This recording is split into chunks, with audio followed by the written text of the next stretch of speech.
Hello दोस्तों, कैसे हो। आज है 17 सितंबर यानी कि हमारे भारत देश के प्रधानमंत्री श्री नरेंद्र भाई मोदी जी का जन्म दिवस।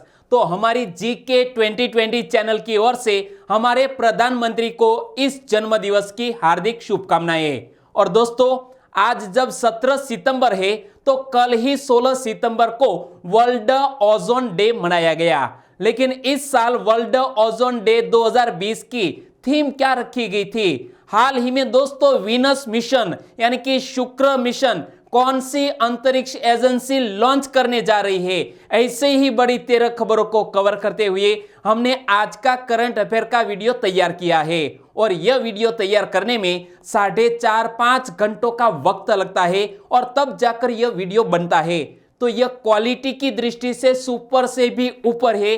वीडियो लास्ट तक देखें। लास्ट में मैं आपसे एक क्वेश्चन पूछूंगा जिसका आंसर आपको नीचे कमेंट बॉक्स में देना है। और अभी तक आपने हमारी चैनल को सब्सक्राइब नहीं किया है तो सब्सक्राइब कीजिए। बाजू में जो बेल आइकन है उसे भी प्रेस कर दीजिए, क्योंकि आने वाले हर एक वीडियो की अपडेट आपको सबसे पहले मिले। चलिए स्टार्ट करते हैं पहले क्वेश्चन से।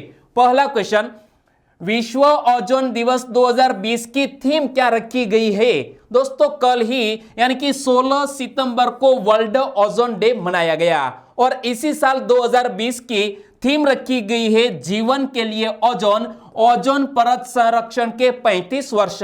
यानी कि इस क्वेश्चन का सही आंसर है ऑप्शन डी। लेकिन 2019 के वर्ल्ड ओजोन डे की थीम रखी गई थी 32 साल और इलाज। तो दोस्तों 1985 में, कब? 1985 में दुनिया की सरकारों ने ओजोन परत के संरक्षण के लिए वियना कन्वेंशन को अपनाया था और इसके हाल ही में 35 साल पूर्ण हुए और इसीलिए 2020 के लिए यह विषय रखा गया है, थीम रखी गई है जीवन के लिए ओजोन, ओजोन परत संरक्षण के 35 वर्ष। और यह वियना कन्वेंशन के 35 वर्षों को चिन्हित करता है। और दोस्तों इसी डे से जुड़े और भी इंपॉर्टेंट क्वेश्चन बन सकते हैं, जैसा कि अंतरराष्ट्रीय ओजोन दिवस हर साल कब मनाया जाता है? 16 सितंबर को। विश्व ओजोन दिवस 2019 की थीम क्या रखी गई थी? 32 years and healing, 32 years and healing 2019 की यह दिवस की थीम रखी गई थी। और ओजोन दिवस मनाने का मुख्य उद्देश्य क्या है? ओजोन परत के संरक्षण के लिए लोगों को जागरूक करना। और इसी उद्देश्य से प्रति वर्ष वर्ल्ड ओजोन डे मनाया जाता है 16 सितंबर को। और ओजोन अणुओं को परत कितने किलोमीटर के बीच के वायुमंडल में पाई जाती है? ओजोन अणुओं की जो परत है वो 20 किलोमीटर से 40 किलोमीटर की रेंज में वायुमंडल में यह ओजोन पाई जाती है। और ओजोन परत क्या काम करती है? दोस्तों साइंस से जुड़ा हुआ क्वेश्चन, ओजोन परत क्या कार्य करती है? पृथ्वी को सूर्य की हानिकारक अल्ट्रावायलेट किरणों से बचाने का कार्य करती है यह ओजोन परत। यानी कि सूर्य से आने वाले जो पराबैंगनी किरण है इसी को रोककर हमारी पृथ्वी का संरक्षण करती है यह ओजोन परत। और इस वर्ष विश्व ओजोन दिवस का नारा क्या रखा गया है दोस्तों? Ozone for life. क्या यहां पर पढ़ सकते हैं? Ozone for life, 35 years of ozone layer protection, 16 सितंबर 2020। तो दोस्तों इसी तरह हर क्वेश्चन से जुड़े इंपॉर्टेंट फैक्ट मैं आपके सामने रखता हूं। हमारा यह तरीका आपको अच्छा लगता है, लाइक करना मत भूलिएगा। दूसरा क्वेश्चन है स्क्रीन पर, निम्न में से कौन सी वीनस मिशन या शुक्र मिशन की योजना बना रहा है? दोस्तों कौन सी अंतरिक्ष एजेंसी हाल ही में वीनस मिशन या तो शुक्र मिशन की योजना बना रहा है? दोस्तों और कोई नहीं बल्कि हमारे देश की अंतरिक्ष एजेंसी जिसका नाम है इसरो। जी हां दोस्तों, इसरो ही वीनस मिशन यानी कि शुक्र मिशन की योजना बना रहा है। यानी कि इस क्वेश्चन का सही आंसर है ऑप्शन बी, इसरो। तो देखो 16 सितंबर 2020 को शुक्र के वातावरण में फॉस्फिन गैस की खोज के बारे में खगोलविदों की एक अंतरराष्ट्रीय टीम की शोध की गई और उन्होंने घोषणा की है कि शुक्र ग्रह पर जीवन की उपस्थिति की संभावना है। और इसीलिए लेकिन यह जब संभावना की बात की गई, इससे पहले ही इसरो ने यह वीनस मिशन लॉन्च करने की योजना बना रखी थी। और फॉस्फिन एक रंगहीन किंतु गंध युक्त गैस है जो केवल बैक्टीरिया की कुछ प्रजातियों द्वारा बनाई जाती है। तो फॉस्फिन गैस के कारण भी यह जो शुक्र ग्रह है वो सुर्खियों में रहा है। और हमारा जो शुक्र मिशन है इसका नाम क्या रखा गया है? शुक्रायन। क्या दोस्तों, हमारा जो यह वीनस मिशन है इसका नाम रखा गया है शुक्रायन। और इनसे जुड़े हुए और भी क्वेश्चन बन सकते हैं। आने वाले समय में इसरो किस नाम से एक वीनस मिशन या शुक्र मिशन लॉन्च करेगा? शुक्रायन नाम से। जिस तरह हमने चंद्रयान 2 लॉन्च किया था और अब आने वाले वक्त में 2021 के अंत तक में हम चंद्रयान 3 लॉन्च करने जा रहे हैं।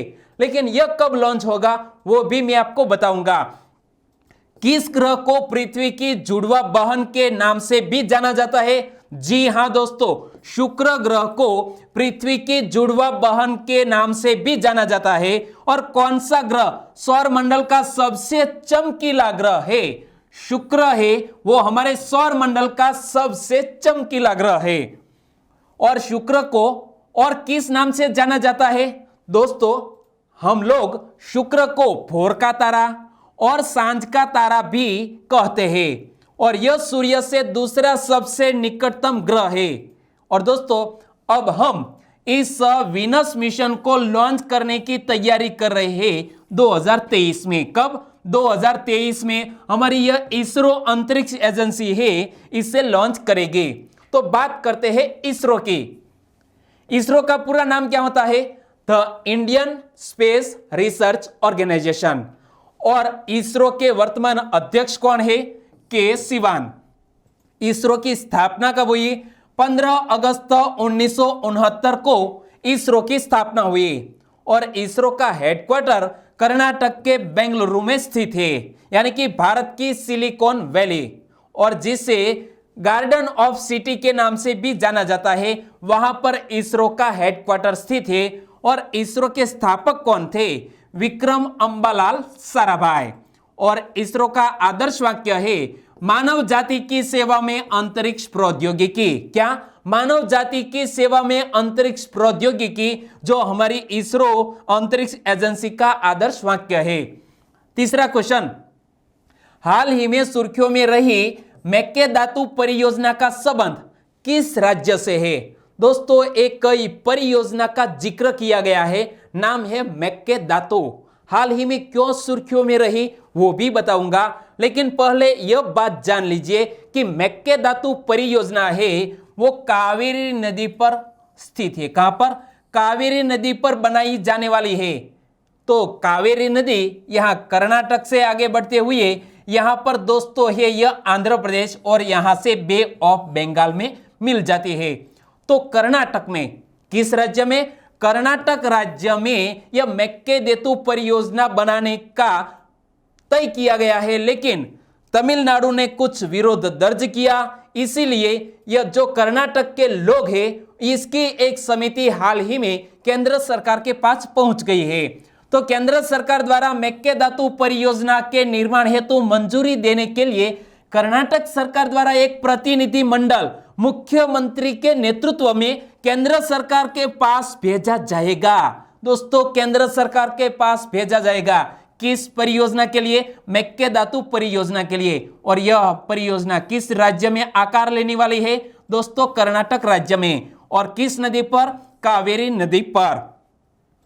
और यह परियोजना 2017 से अमल में आने की संभावना थी, लेकिन तमिलनाडु ने विरोध दर्ज किया। तो देखो, वर्ष 2017 में राज्य सरकार द्वारा अनुमोदित 9,000 करोड़ रुपए की यह परियोजना केंद्रीय जल संसाधन मंत्रालय से अनुमोदन प्राप्त कर चुकी है, किंतु केंद्रीय पर्यावरण एवं वन मंत्रालय से अभी भी मंजूरी नहीं मिली है, क्योंकि तमिलनाडु सरकार ने इस परियोजना के खिलाफ उच्च न्यायालय में, उच्चतम न्यायालय में बोले तो सुप्रीम कोर्ट में याचिका दायर की है और इसीलिए यह योजना अभी शुरू नहीं की जा सके।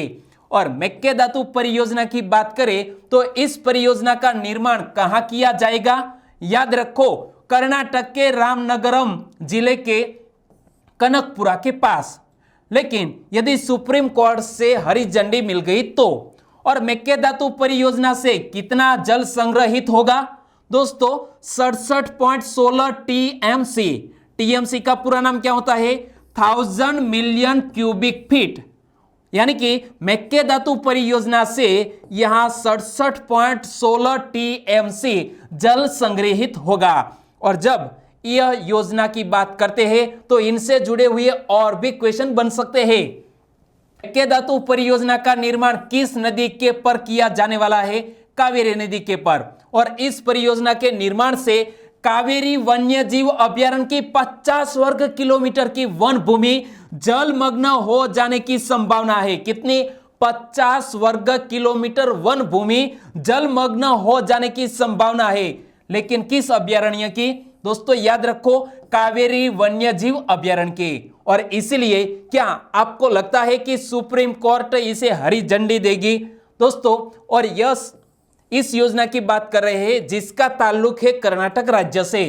तो पहले तो आप मैप में देखिए कि यहां पर है कर्नाटक राज्य, जो गोवा, महाराष्ट्र, तेलंगाना, आंध्र प्रदेश, तमिलनाडु और केरल से सटा हुआ है। और केरल से सटा हुआ है। लेकिन कर्नाटक की कैपिटल का नाम क्या है दोस्तों? कर्नाटक की कैपिटल का नाम है बेंगलुरु। और बेंगलुरु को भारत की सिलिकॉन वैली भी कहा जाता है। और यहां बेंगलुरु का मीनिंग क्या होता है? तो इसे बेंगावल्लुरु के नाम से जाना जाता था, जिसका अर्थ प्राचीन कन्नड़ में रखवालों का नगर होता है। क्या? रखवालों का नगर बोले तो बेंगलुरु। और कर्नाटक के वर्तमान मुख्यमंत्री कौन है? बीएस येदियुरप्पा। और कर्नाटक के राज्यपाल कौन है? वजुभाई वाला, जो गुजरात से बिलोंग करते हैं। चौथा क्वेश्चन, निम्न में से किस संस्थान ने जीवाणुरोधी क्षमता वाला एक ग्रेफीन मास्क विकसित किया है? दोस्तों, जीवाणुरोधी क्षमता वाला एक ग्रेफीन मास्क विकसित किया है यूनिवर्सिटी ऑफ हांगकांग ने। किसने? यूनिवर्सिटी ऑफ हांगकांग ने। यानी कि इस क्वेश्चन का सही आंसर है यूनिवर्सिटी ऑफ हांगकांग। और यहां आप देख सकते हैं ग्रेफीन मास्क को क्या लिखा है? Graphene mask. और इसे हाल ही में विकसित किया है यूनिवर्सिटी ऑफ हांगकांग। तो ग्रेफीन मास्क आखिर है क्या? इसका फायदा क्या होगा? तकरीबन 80% जीवाणुओं को समाप्त करने की क्षमता रखता है ग्रेफीन मास्क। और 10 मिनट के लिए सूर्य के प्रकाश में रखा जाता है तो यह 100% जीवाणुओं को समाप्त करने की क्षमता रखता है ग्रेफीन मास्क, जिसको हाल ही में विकसित किया है यूनिवर्सिटी ऑफ हांगकांग ने। कोरोना वायरस की 2 प्रजातियों पर किए गए प्रारंभिक परीक्षणों में ग्रेफीन मास्क ने तकरीबन 5 मिनट में 90% से अधिक वायरस और 10 मिनट में लगभग 100% वायरस को निष्क्रिय कर दिया। यानी कि यह बहुत ही सेफ है, जिसको हाल ही में विकसित किया है दोस्तों यूनिवर्सिटी ऑफ हांगकांग ने। पांचवा question, my life in design शीर्षक से अपनी पहली बुक किसने लिखी है? दोस्तों, पहले तो आप इस महिला को, इस ब्यूटीफुल लेडी को पहचानिए। दोस्तों, इस लेडी का नाम है गौरी खान। कौन? गौरी खान। जो अच्छा दोस्तों, आपको शाहरुख खान की याद आ गई। शाहरुख खान का ताल्लुक इस महिला से क्या है? यदि आपको याद है तो नीचे कमेंट सेक्शन में लिखिए। और इसी महिला गौरी खान ने हाल ही में माय लाइफ इन डिजाइन नामक अपनी पहली किताब लिखी है। यानी कि इस क्वेश्चन का सही आंसर है ऑप्शन डी, गौरी खान। तो देखो, गौरी खान एक इंटीरियर डिजाइनर और भारतीय फिल्म निर्माता है। गौरी खान वर्ष 2018 में वो फॉर्च्यून की सबसे शक्तिशाली 50 महिलाओं की सूची में भी शामिल हुई थी। और उन्होंने हाल ही में माय लाइफ इन डिजाइन नामक पहला पुस्तक लिखा है। तो यह एक कॉफी टेबल बुक है। क्या? एक कॉफी टेबल बुक है, जिसमें गौरी ने एक डिजाइनर के रूप में अपनी यात्रा के बारे में लिखा है। लेकिन इस किताब को लॉन्च कब किया जाएगा, किस प्रकाशन ने इसे प्रकाशित किया है, तो वो भी जान लीजिए। इस किताब को किसके द्वारा प्रकाशित किया जाएगा दोस्तों, यहां पढ़िए क्या लिखा है, penguin random house India, penguin random house India private limited के द्वारा इसे प्रकाशित किया जाएगा। कब प्रकाशित किया जाएगा, 2021 में, यानी कि आने वाले वर्ष में। छठा क्वेश्चन, बिहार में बुनियादी ढांचे से जुड़ी 7 महत्वपूर्ण परियोजनाओं का उद्घाटन व शिलान्यास किसने किया है।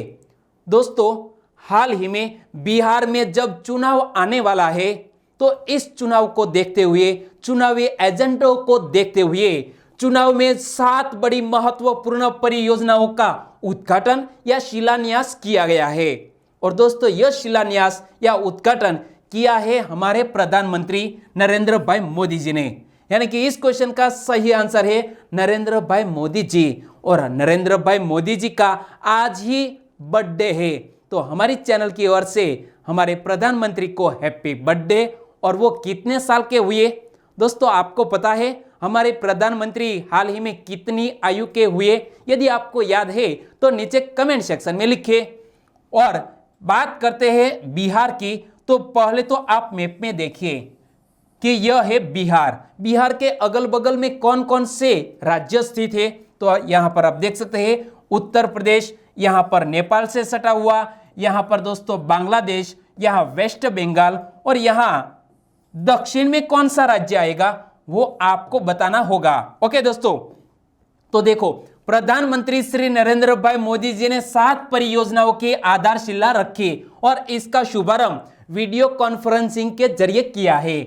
और 4 परियोजनाएं जलापूर्ति से संबंधित है, जबकि 2 मलजल उपचार और 1 नदी क्षेत्र के विकास से जुड़ी हुई है। इसी तरह 7 परियोजनाओं की आधारशिला रखी गई और इस परियोजनाओं की कुल लागत कितनी है, 541 करोड़ रुपए की लागत से यह 7 परियोजनाएं आकार लेंगी। और भी क्वेश्चन बन सकते हैं, प्रधानमंत्री ने नमामि गंगे परियोजना के अंतर्गत बनाए गए मल जल उपचार संयंत्रों का उद्घाटन कहां किया, पटना के बेउर और कमली चक में हमारे प्रधानमंत्री जी ने यह मल जल उपचार संयंत्रों का उद्घाटन किया है।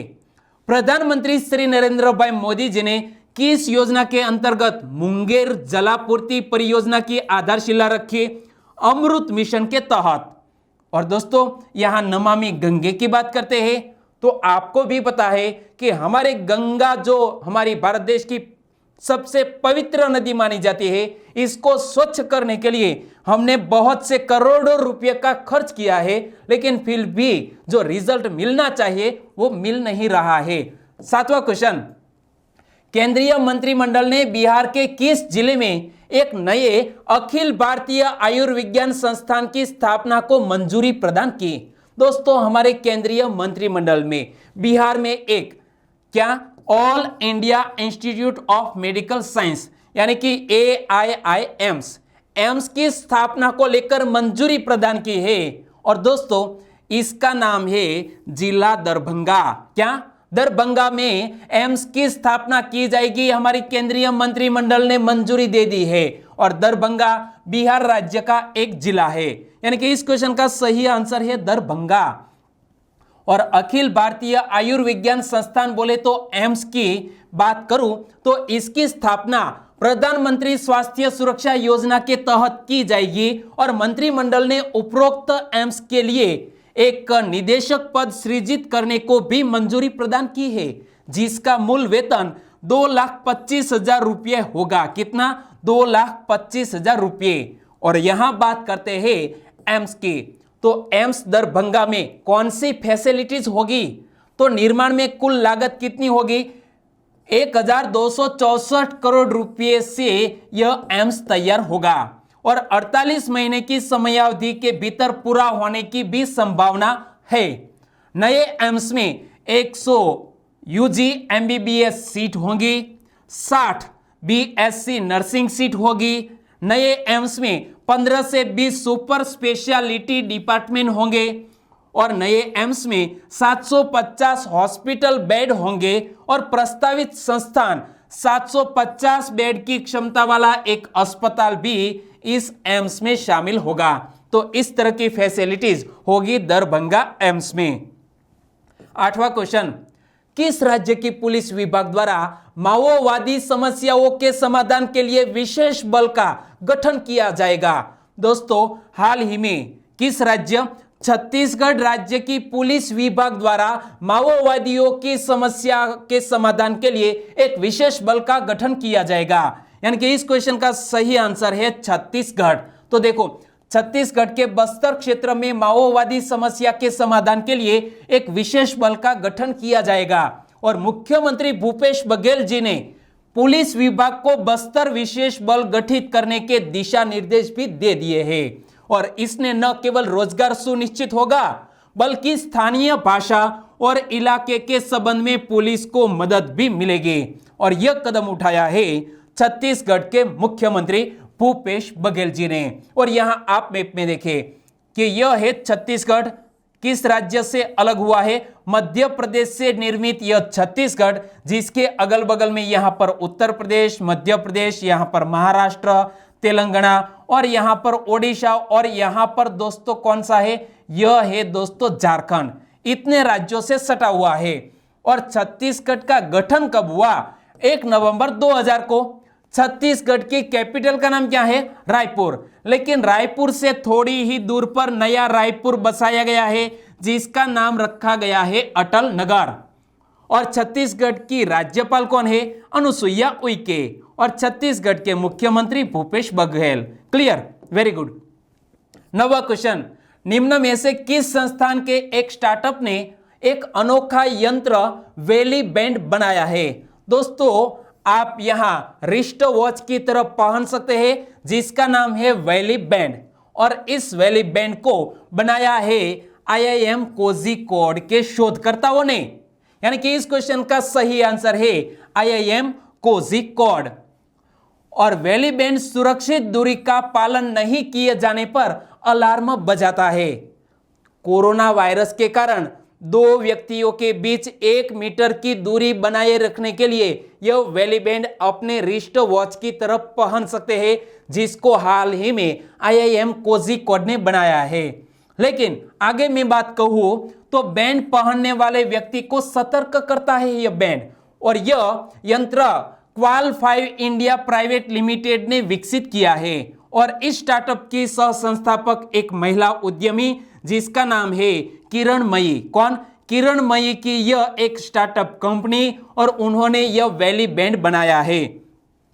10वां क्वेश्चन, वायुयान संशोधन विधेयक 2020 में नए नियमों के उल्लंघन पर जुर्माना राशि को बढ़ाकर कितने रुपये करने का प्रावधान किया गया है या तो प्रस्ताव है? दोस्तों, एयरक्राफ्ट अमेंडमेंट बिल 2020।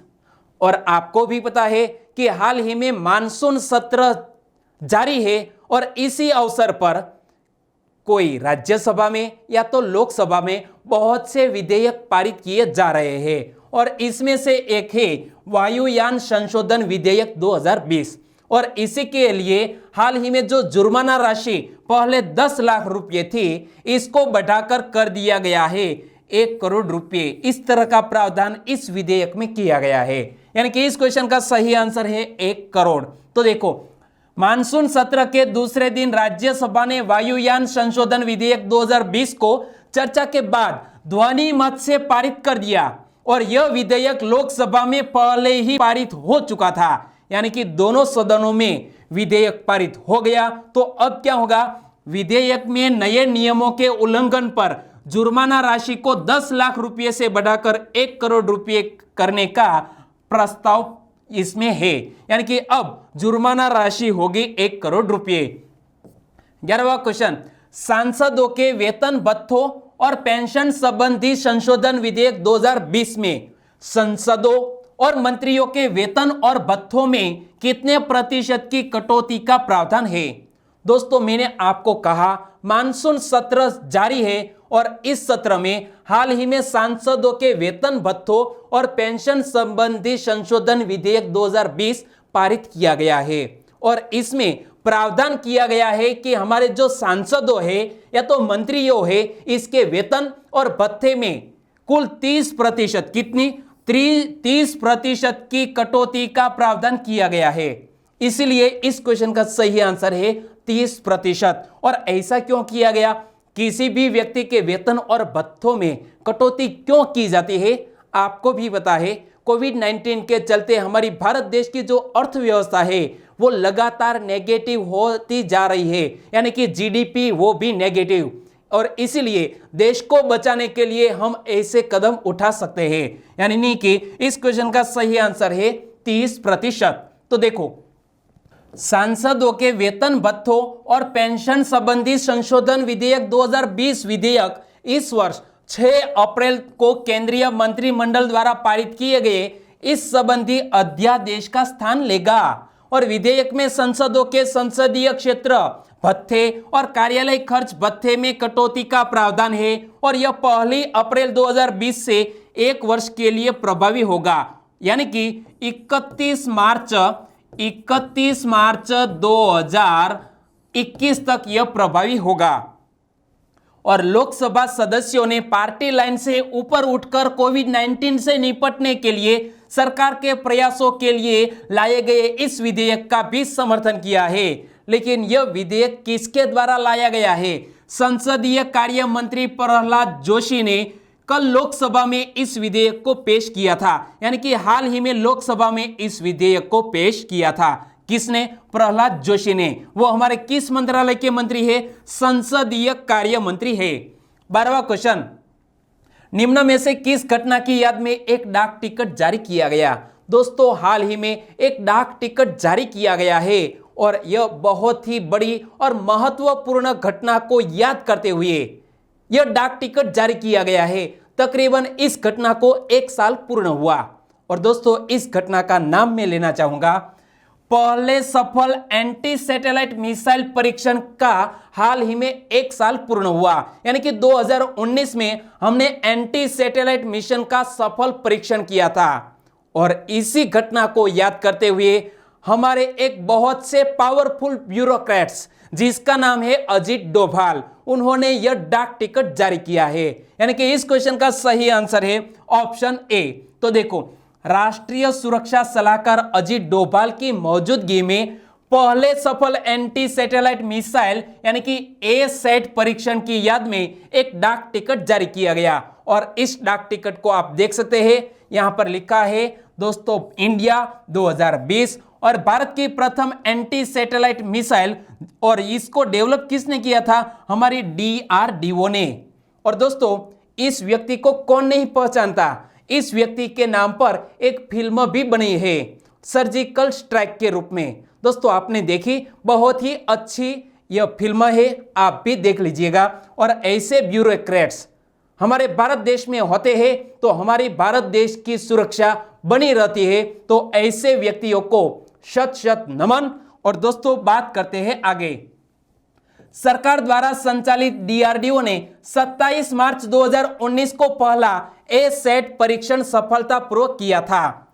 और इस मिसाइल का परीक्षण ओडिशा के डॉक्टर APJ अब्दुल कलाम अंतरिम परीक्षण स्थल से किया गया था। और इसे एंटी सैटेलाइट मिसाइल क्यों कहा जाता है? क्योंकि कोई भी अंतरिक्ष में यदि कोई सैटेलाइट है तो इसे हम तोड़ सकते हैं हमारी पृथ्वी पर से ही। और ऐसा कारनामा हमारे भारत देश की DRDO ने कर दिखाया है।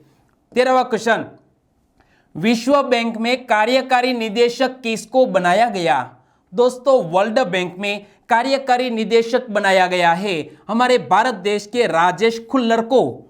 यानी कि इस क्वेश्चन का सही आंसर है राजेश खुल्लर। और यहां आप देख सकते हैं राजेश खुल्लर हमारे भारत देश के एक IAS अधिकारी। तो देखो, 1988 बैच के IAS अधिकारी राजेश खुल्लर को वाशिंगटन DC स्थित विश्व बैंक का कार्यकारी निदेशक, बोले तो एग्जीक्यूटिव डायरेक्टर नियुक्त किया गया है। कहां पर? वाशिंगटन DC में हमारी यह विश्व बैंक है, वहां पर। और राजेश खुल्लर वर्तमान में किस पद पर तैनात है? राजेश खुल्लर वर्तमान में मुख्यमंत्री मनोहर लाल खट्टर के प्रधान सचिव के रूप में तैनात है।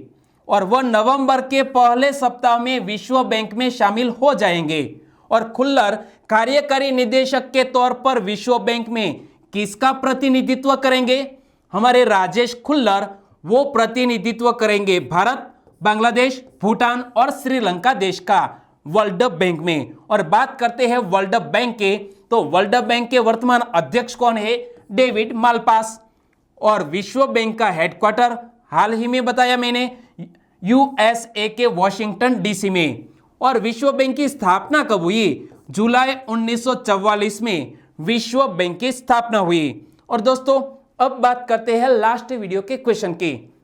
लास्ट वीडियो में मैंने आपसे क्वेश्चन पूछा था, हमारे भारत देश की एक सिर्फ 12-13 साल की लड़की जिसने हाल ही में एक विश्व कीर्तिमान बनाया है योगा के आसन के बारे में, योगा आसन के बारे में। तो दोस्तों इस लड़की को आप देख सकते हैं। तो क्वेश्चन क्या था? हाल ही में सीमित स्थान में सबसे तेजी से योग के 100 आसन करने का विश्व कीर्तिमान किसने स्थापित किया? दोस्तों बुर्ज खलीफा हमारे विश्व की सबसे ऊंची इमारत है, वहां पर एक सीमित स्थान में सबसे तेजी से 100 आसन करने का विश्व कीर्तिमान हमारी भारतीय यह समृद्धि कालिया जो 7वीं कक्षा में पढ़ती है उन्होंने स्थापित किया है। यानी कि इस क्वेश्चन का सही आंसर था समृद्धि कालिया। और इस क्वेश्चन का सही आंसर दिया है महाराष्ट्र के हिंगोली से मिस्टर आमिर पठान, राजेश कटारा, कन्हैयालाल। और कन्हैयालाल ने इसके बारे में डिटेल में बताया है। आपको बहुत बहुत धन्यवाद। और महाराष्ट्र से देशमुख नैनेश, आपका भी आंसर सही है। और अरबाज खान गुजरात अमरेली से बिलोंग करते हैं, उन्होंने भी इस क्वेश्चन का सही आंसर दिया। इसी के साथ साथ चेतन जे राजपूत, रावल सुनील, गायत्री आर्या, विकास देसाई, इन दोस्तों ने भी इस क्वेश्चन का सही आंसर दिया। विश्व मेवाड़ा, एसएम राठौड़ फ्रॉम गुजरात बनासकांठा से, और हनी यादव, इन सभी दोस्तों ने इस क्वेश्चन का सही आंसर दिया। हमारे और भी सब्सक्राइबर फ्रेंड है जिनके आज मैं नाम लेना नहीं चाहूंगा, लेकिन उन सभी को दोस्तों बहुत बहुत थैंक यू। और दोस्तों आज के वीडियो का क्वेश्चन ए रहा स्क्रीन पर। हाल ही में राज्यसभा का उपसभापति किसको चुन लिया गया है? दोस्तों ध्वनि मत से निर्विरोध राज्यसभा का उपसभापति किसको चुन लिया गया? यहां 4 ऑप्शन आपकी स्क्रीन पर है। दोस्तों कल मैंने आपको राज्यसभा के बारे में बहुत ही डिटेल में बताया था, आपको याद है? तो दोस्तों नीचे कमेंट सेक्शन में आंसर लिखना है, आंसर देना मत भूलिएगा। और वीडियो अच्छा लगा है, हेल्पफुल लगा है तो दोस्तों लाइक कीजिए। और आपके दोस्तों तक यह वीडियो पहुंचना चाहिए, लेकिन कैसे पहुंचाएंगे? फेसबुक, व्हाट्सएप या टेलीग्राम के जरिए इस वीडियो की लिंक शेयर करके। तो दोस्तों छोटी सी उम्मीद के साथ आज का वीडियो यहीं खत्म करते हैं। कल फिर मिलेंगे नए करंट अफेयर वीडियो के साथ। तब तक के लिए टेक केयर एंड जय हिंद।